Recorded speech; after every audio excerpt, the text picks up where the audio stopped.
welcome. I'm E.G. Marshall. There is a distinction between assassination and murder, though both end in the victim's death. An assassin generally kills a political figure or prominent person for a cause or notoriety, not revenge, not money. He is an optimist who appoints himself judge and jury and is generally an ordinary person. We meet one today who killed an American president.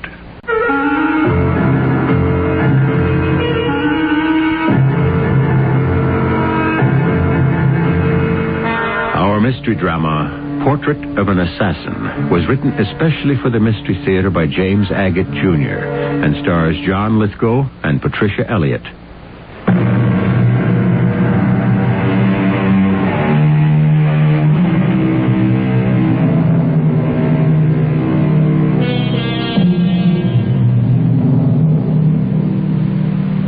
Some said he was a visionary. Some said he had delusions, but that there was value in his beliefs. But the means he used to benefit his country proved he was a misfit. Put a man on the scales. If he is in balance, the world gains. But if his purpose outweighs judgment, he is not a man, but a beast. How does such a man become what he is? Charles Guiteau, the assassin of President Garfield, started life with a golden rule, which somehow became tarnished along the way.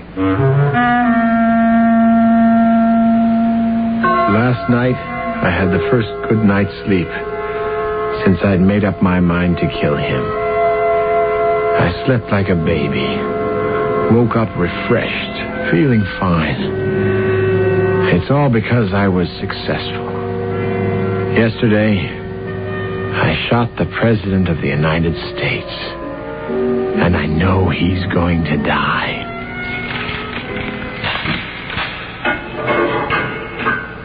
Charles? Yes? Who is it? It's me, Moreland Finley. Finley. You came after all. I'm an attorney, and we've known each other a long time. You might as well have someone you know represent you. All right, guard, you may lock me in with the prisoner. Now, suppose we begin at the beginning, Charles. You tell me all about it. All about it. Finley, have you talked to Anna? Your wife? My ex-wife. Have you talked to her? No, I haven't. Not recently. You should. You should. Anna, why did you? Why? Are you saying, Charles, your ex-wife, Anna, is implicated in this? I don't know. If I'd never met her, would I be here? Was all this her idea? Is that what you're saying? It was my idea. All mine. She had nothing to do with it. I want you quietly and reasonably to tell me when you first decided. How long can we live with tyrants, with injustice? Charles, do you understand why you're in jail? Of course. I planned it that way. Finley, I've changed my mind. I don't need a lawyer. It's only a matter of time. Maybe minutes before they'll come for me. Who? Why, General Sherman and General Grant and the people. Once everybody hears what I've done, they'll rise up and acclaim me. Don't you understand? Not quite, Charles. I have rid the United States of America of its greatest enemy. Removed him. I'm a patriot. So I can accept all this, being placed in a cell overnight. It has to look all according to the books. Did you see the pistol I used? Yes, I've seen it. I bought one with a bone handle because I knew it would look better in a museum. Anyway, I don't think I need a lawyer, with all due respect to you, Finley. Charles, you do. Not everyone will understand that your motive was patriotism. People are so blind. I'm sorry, I'd offer you a cup of tea or coffee, but I'm not in my own house. Did you ever have a house of your own? Oh, certainly. I didn't always live in rooming houses.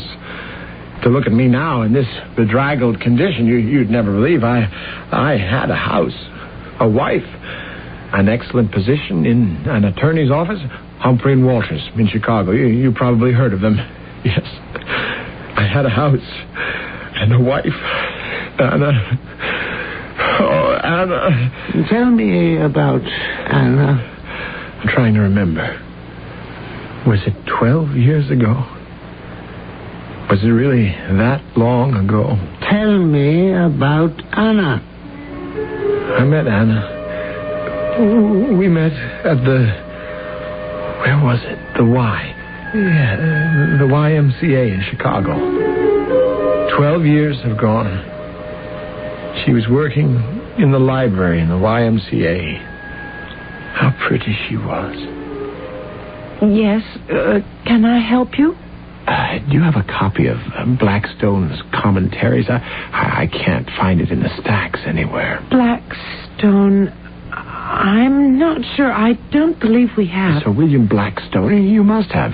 Why, he's the Bible for jurists. Are you an attorney? Yes, I am. I'm with Humphrey and Walters here in Chicago. I guess I'll have to look elsewhere. Oh, I wish I could be of help to you, Mr. My name's Charles Guiteau. That's French. French? You speak English very well. Well, I've traveled a great deal. One picks up things. I also speak German. I don't speak any languages.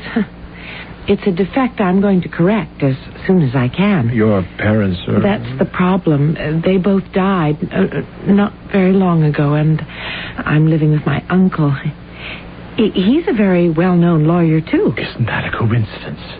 I beg your pardon, miss, but what did you say your name was? Anna. Anna Bunn. B-U-N-N. Oh, Anna.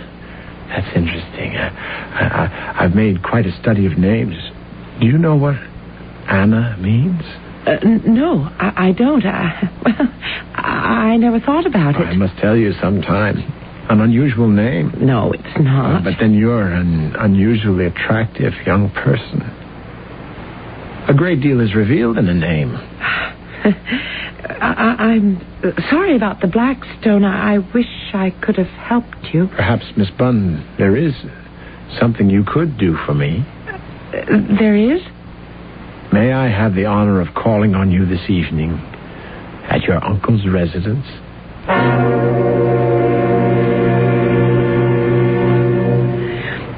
Uncle Ted, I met the most peculiar man today in the library. I mean peculiar nice. He's coming to call on me this evening. What? Tonight?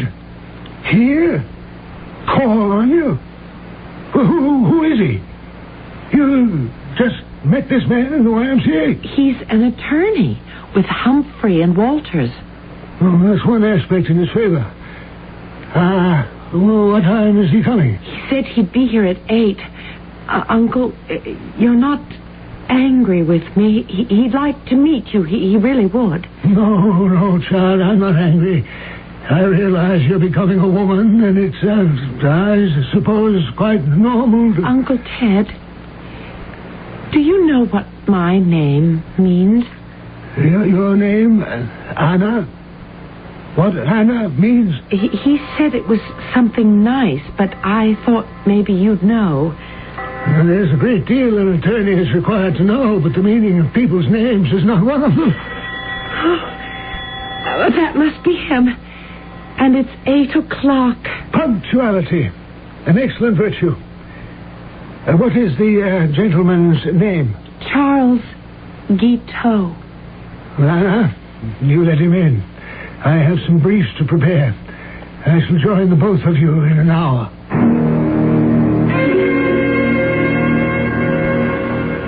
I tell you, from nowhere. He did it. Oh, others can do it. James Abram Garfield rose from nowhere.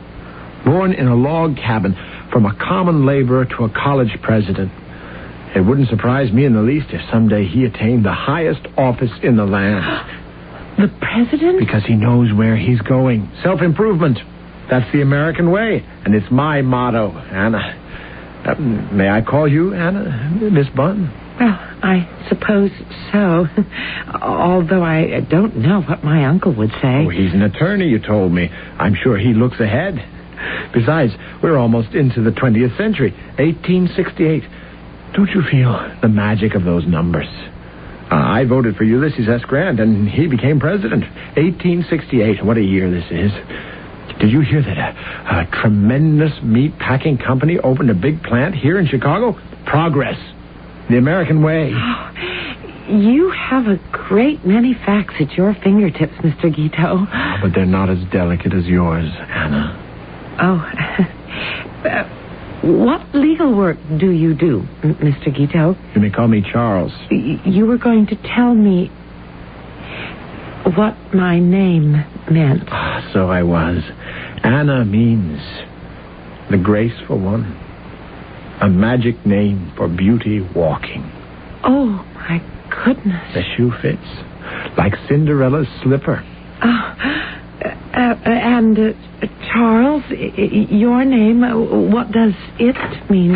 Charles comes from the Latin Carolus, and it means strong and manly. And it also means spurious, deceitful, and false. I suggest, Mr. Guiteau, as you take up your hat, walk yourself to the front door and let yourself out of this house. Let me explain. No, there's nothing to explain. I happen to know Judge Walters as an old friend and neighbor. I saw him just now, and he informed me that although you're employed in his legal firm, it is not as an attorney, but as a clerk. Do you hear that, Anna? A clerk. Sir, I ask again that I be permitted a few words. Go ahead. Keep them brief. I admit I passed myself off as an attorney to your niece, but the circumstances are extenuating, sir. I was not lying to her, per se, because I always think of myself as an attorney. It has been my life's ambition. Not deceit, sir, but ambition. I was ambitious to know your niece better. I was ambitious to meet her uncle. I am ambitious to make the law my career. And to that, and that alone, I plead guilty. Guiteau, I see in you the makings of an excellent trial lawyer. I wish you good night. Anna, when Mr. Guiteau leaves, make certain all the gas is turned down. Well, good night, sir. Come see us again. Good night, Anna. Good night, Uncle Ted.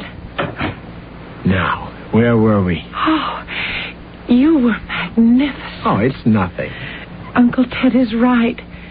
You are going to do very well. Well, of course I am. I don't need him to tell me that. You could tell everything about you when you spoke. You really are the most interesting man I've ever met. And you're the loveliest lady I have ever met. Why do you work in that library, Anna? Surely your uncle... Well, yes, he could take care of me easily, but I want to work. I want to learn. I want to do something. I think we're very much alike. I hope we can become good friends. I would like that. You really think I made a good impression? On Uncle Ted? Oh, I know when he's pleased, particularly when he takes a firm stand and then finds himself persuaded against his initial judgment. He liked you, Charles. I'll make myself worthy of his friendship and his endorsement. What do you mean? When I take my bar examination, one word from an attorney of his standing, and I'll be able to hang out my own shingle in 6 months.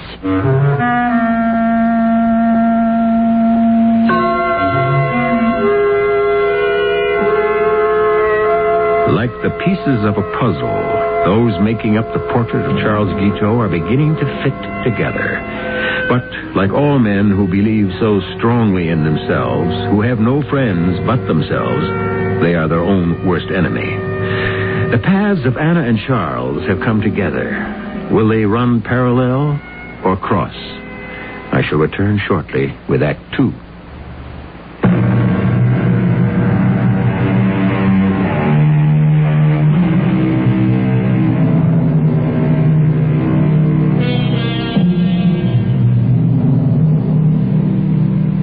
Charles Guiteau, 39 years old, sits in Washington's District of Columbia jail.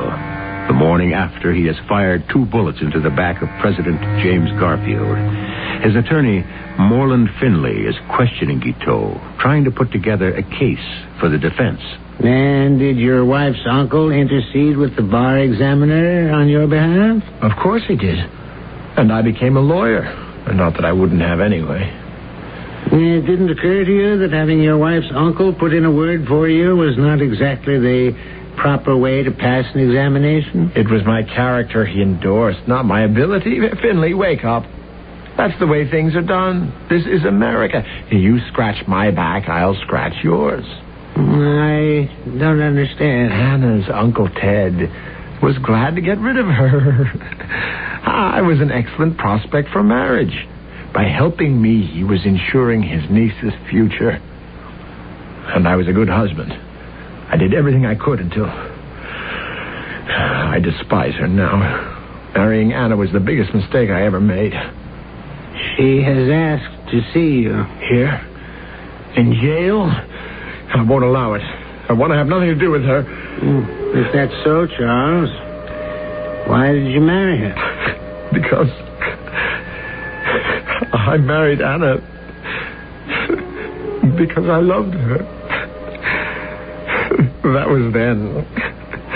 Want to tell me about it? I remember the very day. It was a year after we'd married. Anna? Anna, I'm home. Anna, where are you? Anna, what are you doing lying on the bed in your bathroom? We're supposed to be going out tonight to celebrate. We are? Celebrate what? Anna, what's the matter with you? It's our first anniversary. We've been married a whole year. Well, you know that. Come on now, honey. Get dressed. I've got a table reserved for us at the Wisteria. Charles, Mr. Tupper, the landlord was here. What, again? I told him last week I'd start paying him back what we owed him and not to worry about it. Charles, he says if he doesn't get the past 6 months' rent by Friday, he's going to evict us. Oh, just let him try. After all, I'm a lawyer. I know the law. Wait till I show you the snazzy suit I bought in your honor to celebrate our anniversary. I told the salesman, never mind the box. I'll be wearing this suit in half an hour. Feel that material, honey. The latest thing, Cheviot. Now, you get dressed. How did you pay for it? I charged it. How are you going to pay for the dinner? Just put my John Hancock on the check. They know me at the Wisteria. They're thinking of hiring me as their attorney. I'm sorry, I don't feel well, Charles, and I don't want to go there. We mustn't run up any more bills. All right, then. I'll go get a bottle of wine. Put it in the icebox, and we'll celebrate here. I tell you what, you order what you want, and I'll make dinner for us. I'll cook it. On what? On our stove, of course. Anna, what's the matter with you? Don't you think I can cook? Charles, they came today, and they took the stove away. Who did? Bradford's, where we bought it, and they took the icebox away, too.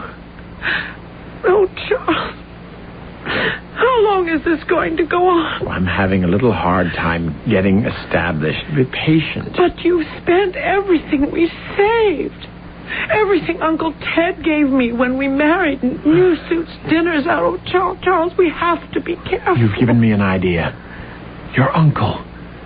When he gets back from his vacation, I'll ask him to advance us something. I've never asked him for a penny. Your uncle owes you something. Well, he owes me something, too. I took you off his hands. So the least he could do... What did you say? Well, a couple of $100 is the very least he could do. And he won't even feel it. You took me off his hands? A figure of speech, more or less. No, I won't. Anna, don't make me angry. I'll tell him about the account I'll have, the Wisteria restaurant.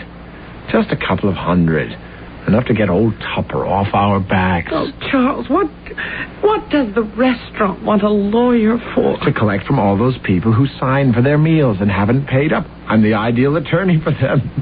Now, how to celebrate. I've got it. Don't get dressed. Stay as you are. Your hair in a mess, just the way it is. Go downstairs and knock on Tupper's door. Tell him you're so ashamed. You've spent all the household money and you wanted to buy me an anniversary present. Can he loan you $20? We're already into him for 6 months. What's another 20? Then we can go out, have ourselves a whale of a time, and it's all paid for.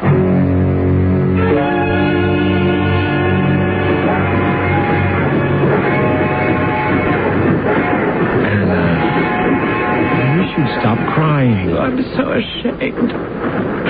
Having to leave Chicago like this and not telling anyone. We didn't have to leave. I decided New York City would be a better opportunity. To be locked out of our rooms, Charles, it was so shameful.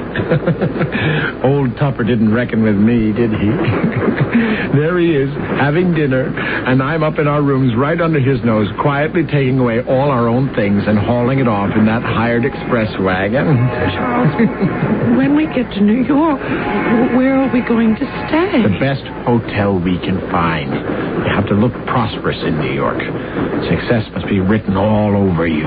Nobody looks twice at failure. You know, Charles, I think you should try politics. You'd be very good at it. You think so? I agree. Politics.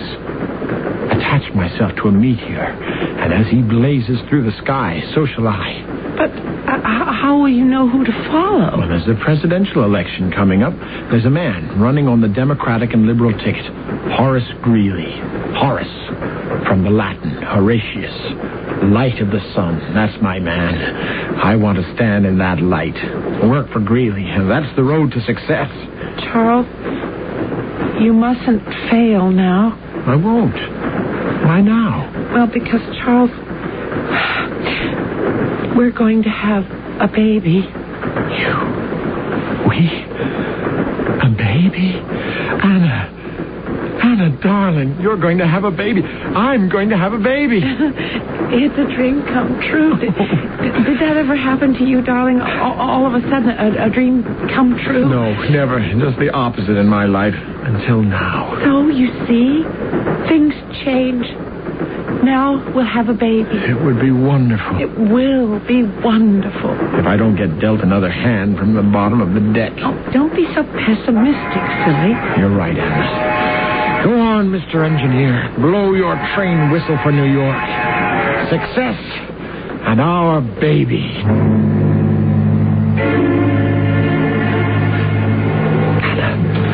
Anna, come on, follow me. We climb out this window and walk down the fire escape to the street. I can't. I'm afraid it's so high. What are you talking about? The whole hotel is only 5 stories high, and we're on the 3rd floor. I can't go out there, Charles. I can't. So what do we do? Wait till morning, till they take everything away from us? Anna, are you going to stand in the way of my becoming an important politician in New York? Now, come on. You, an important politician. Nobody knows you exist. It's the same old story. We run up bills, we can't pay the rent, and have no money because you have no job. No, I don't have a mere job. I have a position with the Republican Party. I speak at rallies for Horace Greeley. But you never told me that. Well, now I have. If anyone in the party finds out we had to take a moonlight flit, I can kiss my future goodbye. Now, just step over the windowsill. I've got the bag. I can't. Anna! Oh! You hit me. I'm sorry I slapped you. You try the patience of a saint. Now do it. Follow me down one step at a time. All right. I'm coming.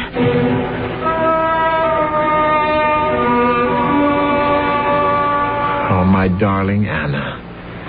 It's so good to see a smile on your face. You see, this rooming house is quite cozy. I hope they fixed the loose step. I told them again, but I'm careful. I step over it. I don't mind, and neither does he. You mean our son? Oh, I'm sure it'll be a boy. Oh, he kicks so hard. I was telling Mr. Greeley about the baby today. I said to him, Mr. Greeley, I'm working as hard as I can for you to get elected because I want my son to be kissed by the President of the United States.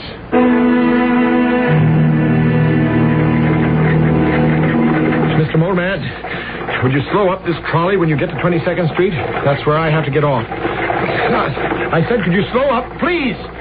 Slow down the trolley. I'm running my cane through the front glass window. I told you to slow. You refused. I am Charles Guiteau, a prominent member of the Republican Party. My wife is ill. I have a message to get home as quickly as possible, and you are hindering me. I shall report you to the authorities. Get out of my way, woman! Can't you see I want to get to the door? Are you Charles Guiteau? Yes, I am. I'm Mrs. Hager, the midwife. The midwife? Did you come to see Mrs. Guiteau? Has she delivered her baby? Mr. Guiteau, sit down. Here, on the steps, next to me. But I want to go up and see my wife. There's time for that. She's resting. Comfortably. Then you saw her? I've been with her, yes. Well, we didn't expect a baby for another month. Is Anna all right? She's all right, but she lost the baby. What? Yes, your wife fell down the stairs. Oh, Lord. Now, you sit here on the stoop and try to gather yourself together. She fell down the stairs. It was that loose step. She's very brave, your wife is. She'll be fine. Why me? Why me? Why is everything visited on me?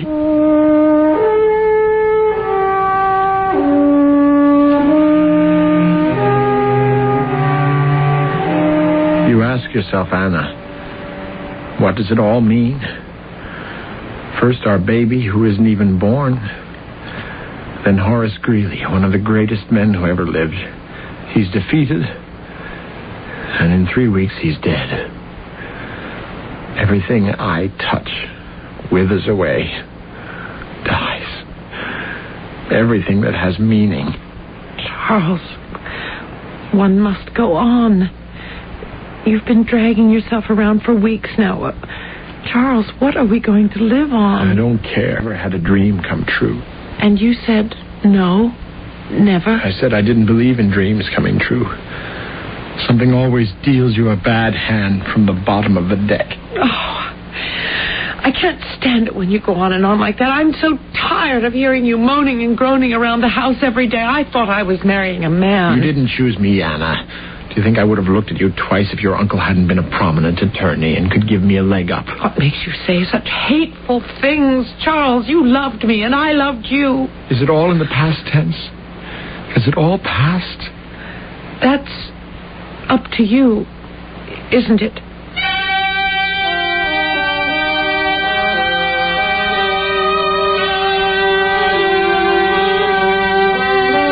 If one could look deeply behind the mask that hides our suffering, we might have an inkling of what compels certain inexplicable actions. We shall look further at Charles Guiteau, driven by ambition, seemingly cursed by the fates, a man who, in spite of himself, turned history upside down, when I return shortly with Act 3.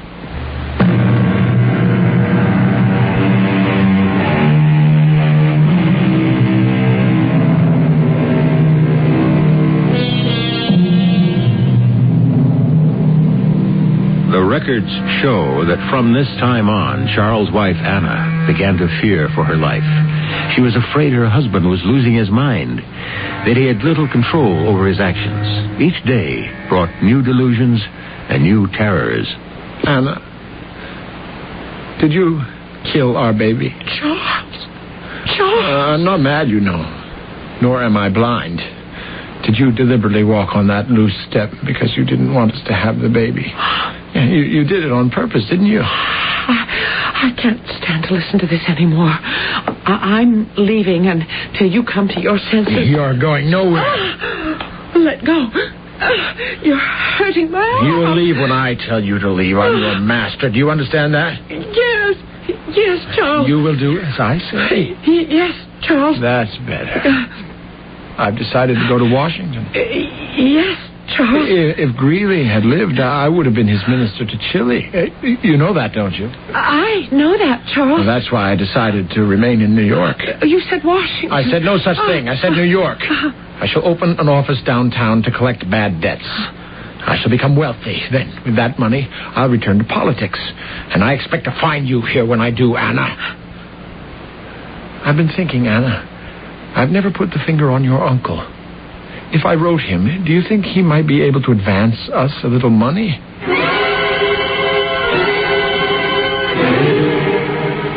I'm sorry, Mr. Finley. My husband isn't home, but I expect him pretty soon, if you'd like to wait.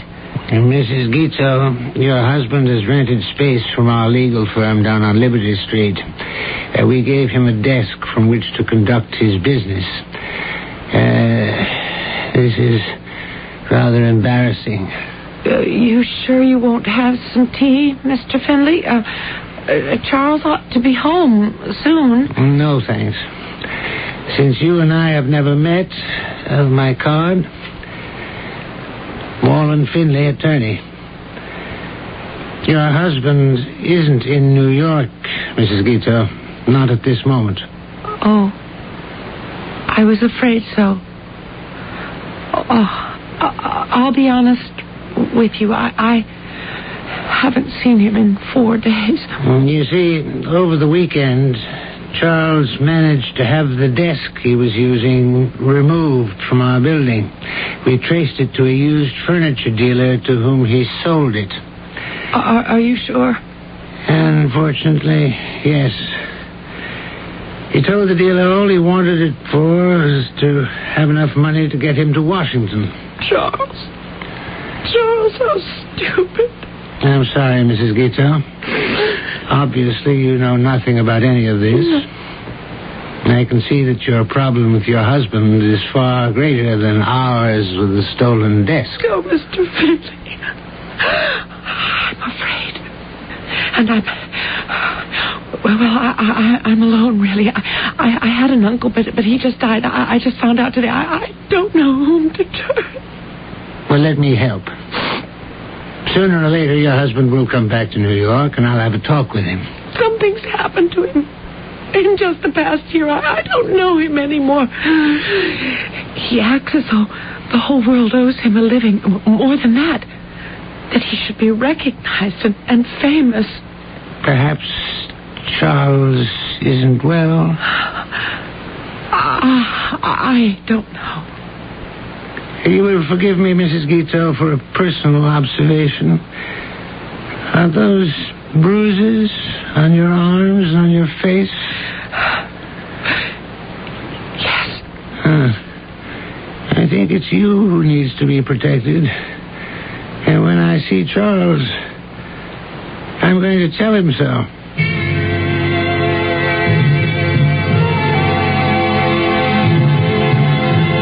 Finley, I'm sorry you're upset about the desk. Of course, I'll pay for it. It was the weekend. I needed the fare to Washington. I couldn't reach you. I mean, what else could I do? You knew I was good for it. I went to see your wife, Charles. Oh, did you? I haven't seen her yet myself. I came right down to the office from the train.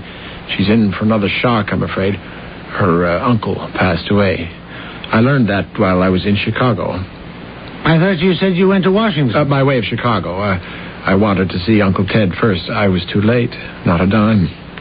What do you mean? He didn't leave us a dime, and not anyone. Didn't have a dime. An illness took everything. Now, Finley, if you can wait just a few days, I will pay you for the desk. In the meantime, do you have another one I could use? I don't know that we ought to do that. But all my stationery is printed giving 96 Liberty as my address. I have to run. I've been gone a week, and Anna will be worried. But she'll be happy when I tell her I've got excellent prospects for a political career. Someday, Finley, you'll boast that you rented office space to the Minister of France, Charles Jules Guiteau. Charles, Anna isn't at the apartment. She isn't? I advised her to move out, and she has. What is all this? Where is she? I'm sorry, but I can't tell you. Finley, I will institute proceedings against you, accusing you of kidnapping my wife. I warn you. Right now, at this instant, you believe you'll file suit, Charles. But you won't carry it through. You may strike a woman, but in a man's world, you're not a man of your word. You're not even a man. You think so? You don't know me. I wish I knew what to advise you. You appear to live in a world that doesn't exist. Does that mean I can't have a desk here?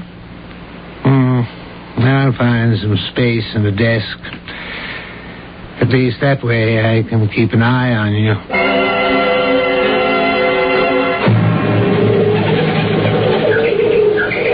Hello, Charles. May I share this bench with you? Don't talk. The pigeons don't like noise when they're eating. What do you feed them? Crumbs and seeds. It's been a long time. I didn't know you were still in New York. I have an office uptown. Doing well? I was until today. Did you come to crow, Finley? I don't know what you mean. Have you heard from Anna? No, why should I? Please don't talk about her. You hurt her a lot, too.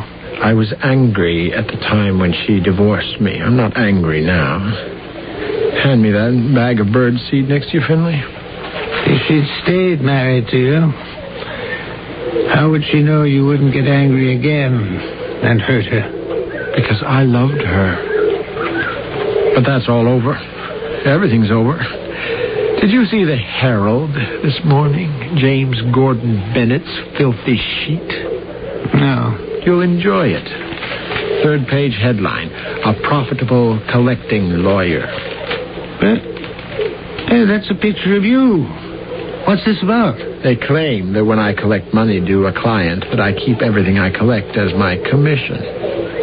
How did they get this story? Somebody's out to get me. Ruin my business. Ruin me. I don't know why I should be surprised. It's been that way all my life.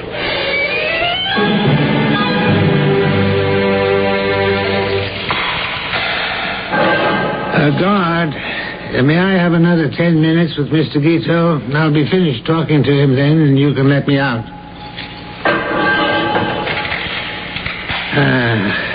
That was the last time we met, Charles, in the park in New York when you were feeding the pigeons. Until... People are so selfish. Somebody has to take care of those birds. Until this morning here in Washington. Finley, old friend, do you think you could handle my defense? It depends on what I can prove. There's no question but that you shot President Garfield yesterday morning at the Baltimore and Potomac Railroad Station. It was the only way to save the country.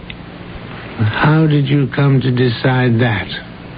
When Greeley lost, I wanted Garfield to be elected, so I worked for him. I wrote pamphlets, cornered politicians, did everything I could. I put in to be a consul or minister to France or Austria, my languages. Garfield owed it to me. I got him elected. I didn't know you spoke those languages. I deserved that. Most of those appointments go to friends who couldn't find those countries on the map.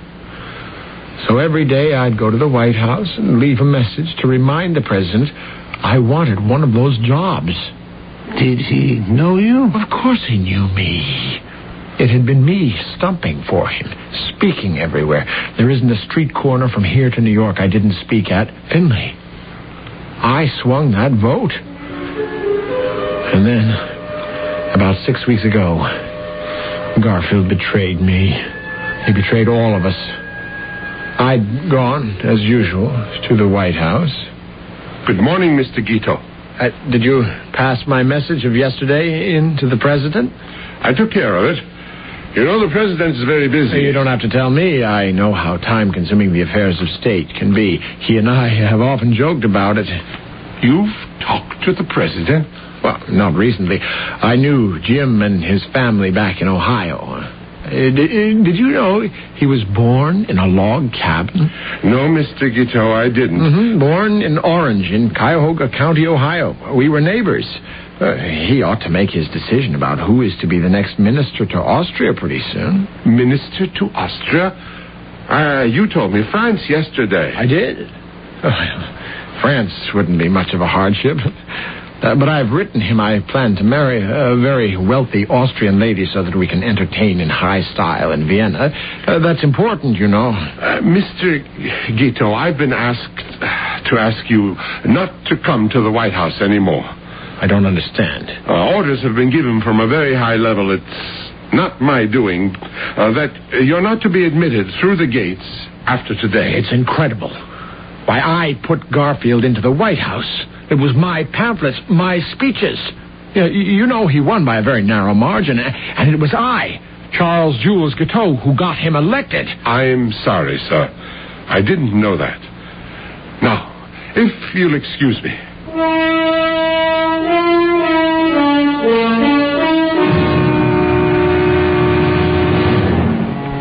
I left the White House and went to my rooms. What should I do? That night, for the first time, I heard a voice. Kill Garfield. Kill Garfield. Kill him. Kill him.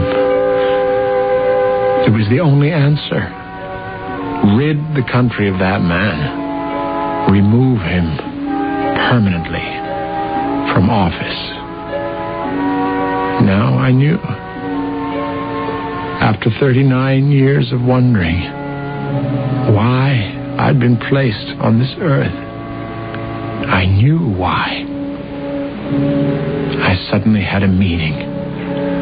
I, Charles Jules Guiteau, had but one purpose in life, and that was to save the Republic.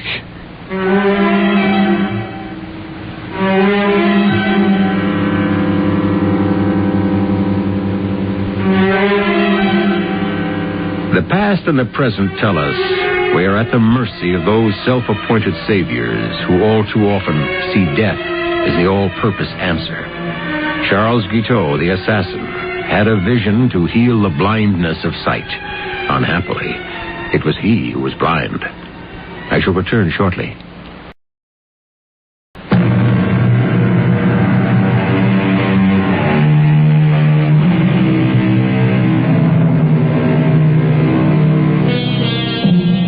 There are some who say no man in high office is safe from the assassin's hand. That in this country, the mere fact that one American is exalted above others fuels the fires in the dark minds of fanatics. In that respect, our era might be called uncivilized. Because we of Mystery Theater believe only the clear light of knowledge and understanding can protect society, we have presented this portrait of an assassin and hope someday we can call ourselves civilized. Our cast included John Lithgow, Patricia Elliott, and Robert Dryden. The entire production was under the direction of Hyman Brown. This is E.G. Marshall inviting you to return to our Mystery Theater for another adventure in the macabre. Until next time, pleasant dreams.